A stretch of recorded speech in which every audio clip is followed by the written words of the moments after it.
So we're going to run it back. Thus began the prosecution's attempt to prove allegations that had been racing from storefront to storefront all month. After Ernest Knox met May Crow on Durand Road and beat her over the head with a rock, the story went, he dragged Crow's unconscious body into the woods, then went to find Rob Edwards and his cousins, Jane and Oscar, and led them back to the scene. There, all three men were said to have spent the night repeatedly raping Crow. This narrative justified the prosecution of Daniel as well as Knox, explained the arrest of Ed Collins and Jane Daniel. Jane didn't rape him, though. He ain't said nothing about Jane. She's just standing there watching it. Like,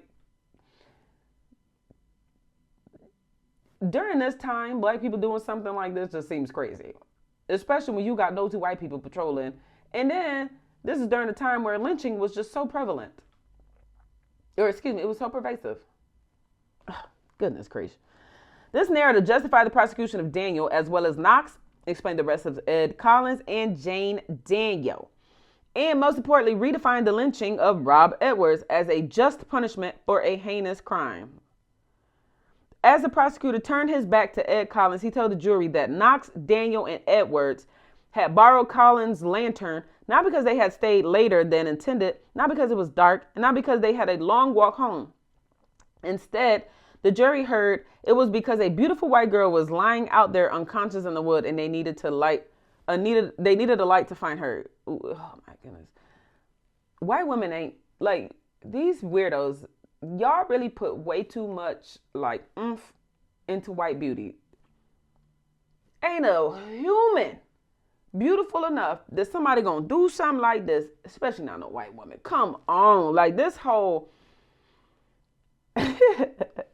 this desperation of desire for white women amongst black men that is portrayed through racist ideas is just that. It's racist idea. It's hogwash. It's vomit. God, Jesus, niggas are really, y'all really think niggas out here will risk their whole life. Whole life.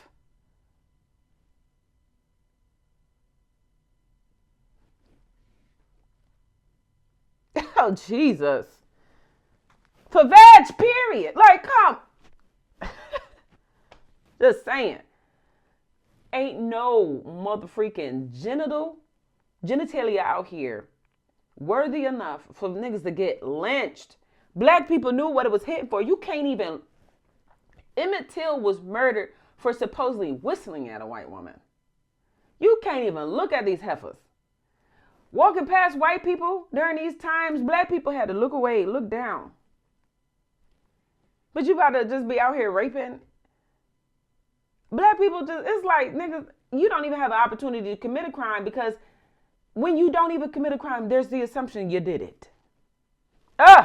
Shut up, Tara. Just keep going. Keep reading. Just don't make no sense to me. Badge ain't, it's badge. And then it's a white lady at it. It's like, come on, Jesus. Come on, Jesus.